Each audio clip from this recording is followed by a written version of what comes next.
نکاح پڑھانے کے بعد جب امام صاحب ان سے فیس کا مطالبہ کرتا ہے نا، ان کی شکلوں کو چیک کیا کرو اور ان کے پہلے بنائے ہوئے منصوبوں کو دیکھو۔ بچی کی منگنی کے لیے جانا ہے، گھر میں مشورہ ہو رہا ہے، کیا اس کو دے کر آنا ہے؟ کوئی کہتا ہے جی 20,000 دے دینا اور 2 جوڑے دے دینا، کہتے ہیں نہیں 50,000 دے کر آنے ہیں اور 10-20 جوڑے دے کر آنے ہیں۔ روزانہ شادیاں تھوڑی ہوتی ہیں۔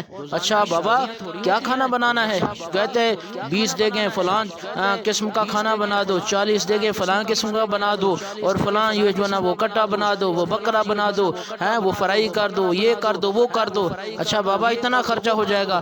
کوئی بات نہیں ہے، یہ ترتیب چل رہی ہے، مشورہ چل رہا ہے۔ کسی نے کہا بابا جی مہندی کی رسم بھی کرنی ہے، اس کے اوپر بھی اخراجات ہوں گے، کہنے لگا کر دو کوئی بات نہیں ہے۔ اچھا بابا جی ڈھول باجے والے کو کتنی فیس دینی ہے؟ کہا ان کو بس بلا کر لاؤ، فیس کی بات نہ کرنا، شادی کے بعد جو بھی وہ مطالبہ کریں ان کا پورا کر دینا، ڈھول باجے والوں کی فیس بھی ان کو جو منہ مانگے وہ ادا کر دینا۔ کسی نے کہا اچھا بابا جی یہ بتاؤ بارات میں کاریں کتنی لے کر جانی ہے؟ کہنے لگا اور نہیں تو کم از کم 100 کار ہونی چاہیے۔ کوئی بیٹا بول کے کہتا ہے بابا خرچہ بڑا ہو جائے گا، اخراجات بڑھ جائیں گے۔ کہنے لگا کوئی بات نہیں ہے بیٹے، روزانہ ان کے بیاہ تھوڑے ہوتے ہیں، روزانہ ان کی شادیاں تھوڑی ہوتی ہیں، کوئی بات نہیں اخراجات ہو جائیں، پیسے ہیں نا میرے پاس۔ کسی نے کہا اچھا بابا جی یہ بتاؤ ہم نے مہندی کی رسم پہ فلاں گلوکار کو بھی بلانا ہے، کہا بلا لو۔ کہا بابا وہ 2 لاکھ روپے فیس لیتا ہے۔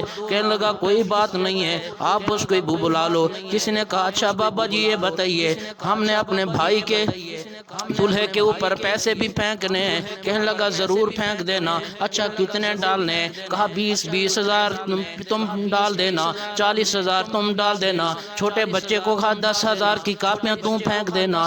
اچھا یہ بات چل رہی تھی۔ کسی نے کہا اچھا بابا جی کپڑے بھی لینے ہیں، کہا لے لو، 1 لاکھ روپے کے تم لے لینا، 2 لاکھ کے تم لے لینا۔ بات چل رہی تھی۔ اچھا بابا جی وہاں پہ دودھ پلائی کی وہاں تقریب ہوتی ہے، وہ دودھ پلائی کے بھی پیسے لیتے ہیں۔ کہنے لگا کوئی بات نہیں ہے جتنا وہ مانگے وہ بھی دے دینا۔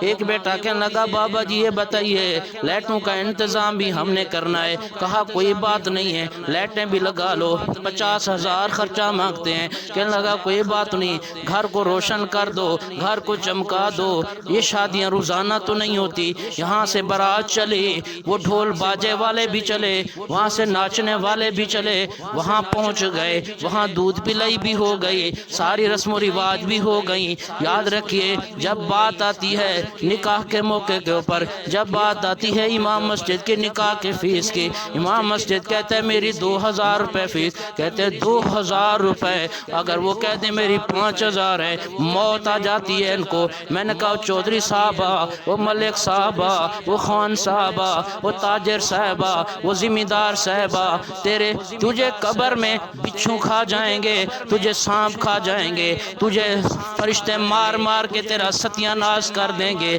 ساری فحاشی پر تو نے پیسہ لگا دیا، بے حیائی پر تو نے پیسہ لگا دیا، ڈھول باجے پر تو نے پیسہ لگا دیا، اور غلط رسم و رواج پر تو نے پیسہ لگا دیا۔ آج امام خطیب امام مسجد مطالبہ کر رہا ہے، فیس کا مطالبہ کر رہا ہے، تو نے 20 لاکھ روپے تو خرچ کر ڈالے، لیکن آج 2,000 روپے دینے کو تیار نہیں ہے، آج 5,000 روپے دینے کو تیار نہیں ہے۔ مجھے بتا مر جائے گا، قبر میں چلا جائے گا، تیری دھن اور دولت کہاں جائے گی؟ اس لیے آج کے بعد عزم کرو، ارادہ کرو، کوشش کرو کہ نکاح کی تقریب میں لاکھ روپے خرچ کرنے والے نکاح پڑھانے والے امام کی بھی حوصلہ افزائی کرنا، اور نہیں تو 10-20 ہزار سے ان کا تعاون کر دینا۔